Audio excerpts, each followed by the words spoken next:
99% of Beckett 10s, of BGS 10 Pristines, are Beckett 9.5s on a different day or a different hour. In a world full of Yu-Gi-Oh cards, grading, selling, buying, one card game remains supreme.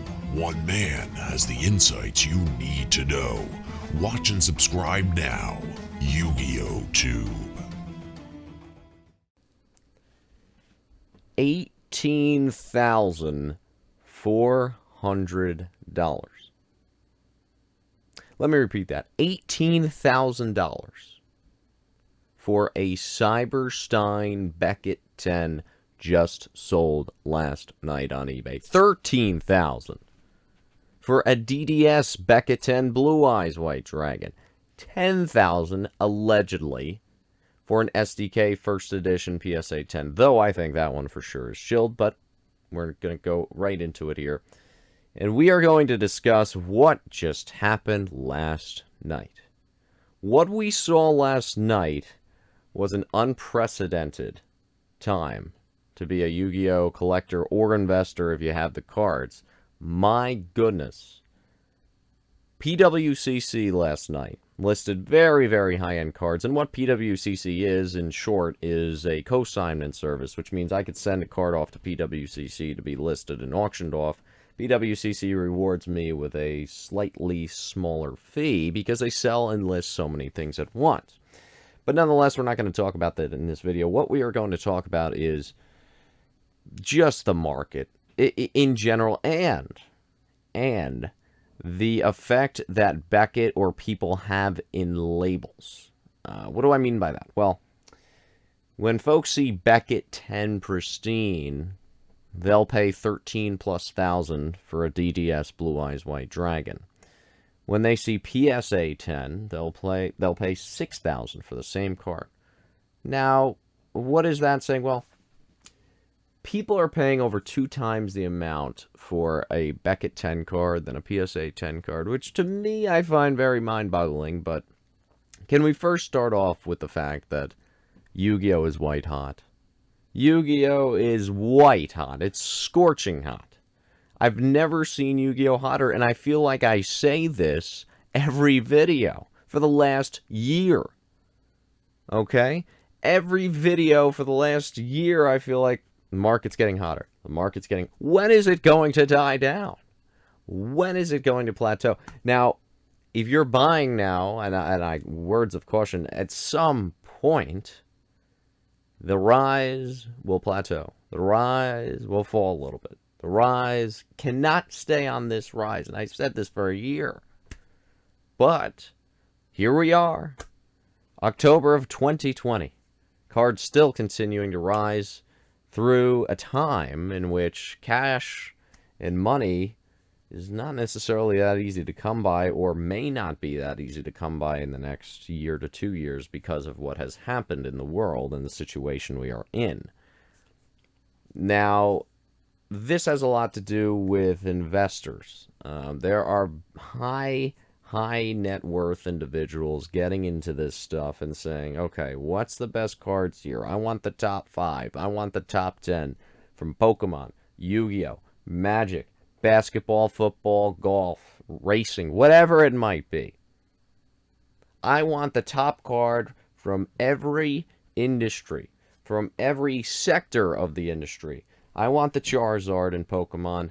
I want the Blue Eyes in Yu-Gi-Oh! I want the Black Lotus in Magic. I want the Jordan, LeBron in basketball.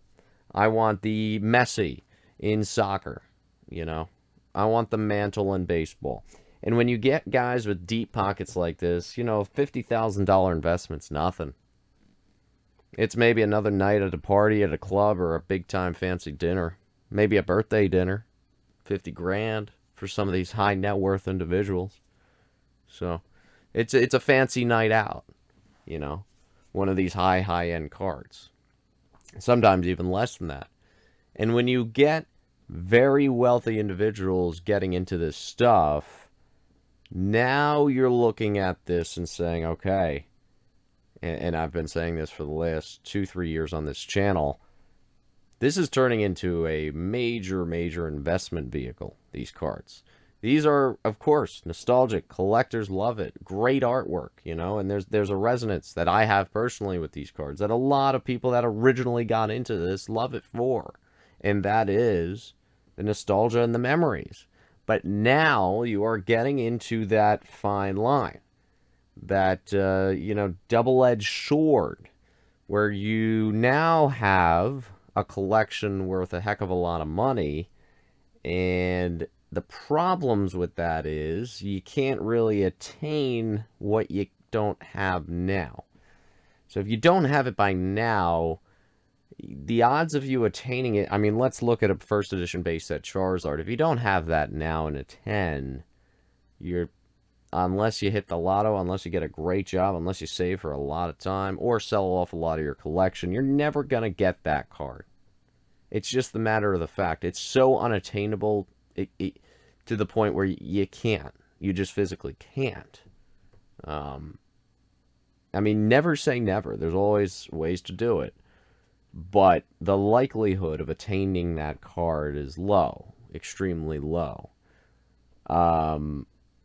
So, again, it's a double-edged sword in the fact that, well, great, my collection and what I've gathered over the years and years of doing this, yeah, it's worth a lot more than what I put into it, and that's wonderful to see and wonderful to hear. Who wouldn't want to say, okay, my collection is actually worth something, it's valuable? Who wouldn't want to say that? Everyone on this world would love to hear that and would love to say that and would love to think that. The problem with that is that now if you want to collect the cards you always wanted to get or attain or put off for a certain period of time, you're done. You're toast. Again, everyone's circumstances are different. Never say never. Things could change. Things could happen. But very unlikely to ever complete if you had a certain goal within a certain set, a very high demand, high net worth set, then you're kind of in trouble. So I'm bittersweet about these auctions. On one hand, I love it. An $18,000 Cyber Stein. On the other hand, I say, man, for those people who never acquired the Cyber Stein, they're never going to get it, you know. And it's one of those hybrid situations because, you know, I collect it and I invest. And I love it. I love every bit of it. And I love when something goes up in value. But when it gets to a point where it's unattainable, per se, to 95% of the population, I can feel where that hurts. I could feel it. Because I'll never get a first edition base set Charizard in a PSA 10 unless, you know, I were to sell off some stuff, which I don't want to do that either. So, you know, it's one of those bittersweet moments. That's point one. Point one is the market is just so white hot, and forget about it. It's getting into the whole investment potential. Everyone now is investing, and we are just small fish. Everyone watching this video, everyone watching those big YouTubers videos, we are all, even the big YouTubers, they are small peanuts and cockroaches compared to some of these huge net worth individuals. And that is scary.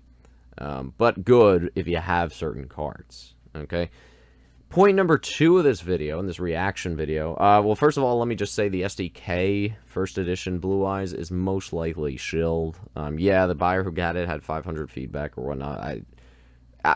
I just can't. I can't fathom that. I think that someone will gladly, if they have it, will put one up within the next week and see if that actually sells. So I'm actually curious. I'm very curious about that one. The DDS Beckett 10. You have to imagine that was legit. The Beckett 10 Stein, you have to imagine that was legit at 18,000. The BGS 10 DDS was 13.5. So yeah, I think there was like pop 7 or pop 9 of those. But nonetheless, well, first of all, can we talk about the rise of DDS? My goodness. My goodness. I mean, rise of all Blue Eyes in general, but wow.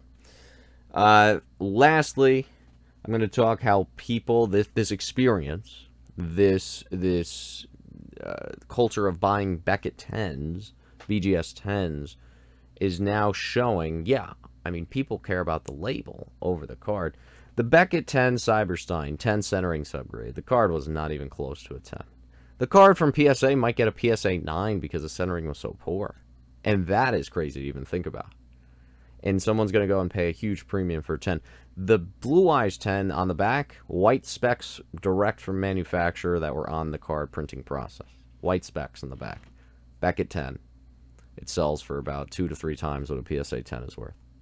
And again, that goes to show that people just get enamored with the fact that, okay, Beckett 10's rarer than a PSA 10, so I want the Beckett 10. It's not necessarily the fact that, well, this is a much better quality card, because you strictly look at both of those cards, and they are not even close to PSA 10 quality. If anything, they're on the border to PSA 10 quality. When you factor in those two imperfections, the centering on the Stein and the white specks in the manufacturing and ink process of the Blue Eyes, on a given day, they very well could not even get PSA 10s. They could not.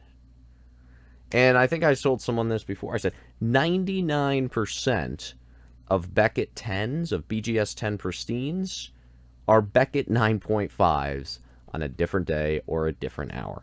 99%, if you crack that 10 and you send it back to Beckett, the Beckett 10, you crack it, send it back up to Beckett, that is going to get a 9.5 99% of the time. You will not get another Beckett 10 on that same card again. Because you know why? Beckett likes to make their Beckett 10s scarce and valuable. There are so many cards that deserve Beckett 10s that don't get it. And there are so many cards, as you see, that don't deserve Beckett 10s that get it. And the population differential, that is Beckett's bread and butter. Beckett says, this is the one advantage we have to PSA. And they say, okay, we have this advantage that we strictly limit our Beckett 10s. Beckett's advantage is we strictly limit our Beckett 10 Pristines, and this is the only real beneficiary or differentiating factor that Beckett has. Because they will intentionally limit what a 10 Pristine card is, what a card will get. A card could be immaculate, and it ain't going to get the Beckett 10. But if you keep sending, and you keep sending, and you keep sending, maybe. Maybe. But again, when you compare Beckett and you compare PSA, the one biggest draw that gets people sending to Beckett, aside from the subgrades, are the fact that, hey, there's that small chance that this comes back a Beckett 10 Pristine or a Beckett Black Label. And if it comes back a Pristine, it's worth 3 times, 4 times what a PSA 10 could be worth. Sometimes even 10 times I've seen in the sport card industry. You know, sometimes 2, sometimes 3, but nonetheless, it's worth a heck of a lot more, especially a Black Label. Okay? So when you have that premium, very rare premium, that jackpot kind of grade, you know, like going to a slot machine and saying, well, maybe this time it could be it. When you have that huge jackpot potential, that keeps people interested. If Beckett didn't have that, they'd be in deep, deep trouble. So, goes to show people pay for the grade and not necessarily the card. But at that point, they see it as an investment vehicle. They see it as a scarcer grade because they obviously know that Beckett limits the amounts of 10s that they put out, Beckett Pristine 10s, and they're not even pristine per se, but nonetheless, so few of them, and they're much harder, much more difficult to grade, so there's going to be a huge premium. So, to recap this video, the market is white hot market. The people really do care about the label and not the card. Goes to show from the auctions last night. And what do you guys think of that? Feel free to comment down below. Till next time. YugiohTube, do you think the SDK Blue Eyes was a real sale at 10,000? DDS 13.5, Stein at 18. What do you think? YugiohTube, signing out.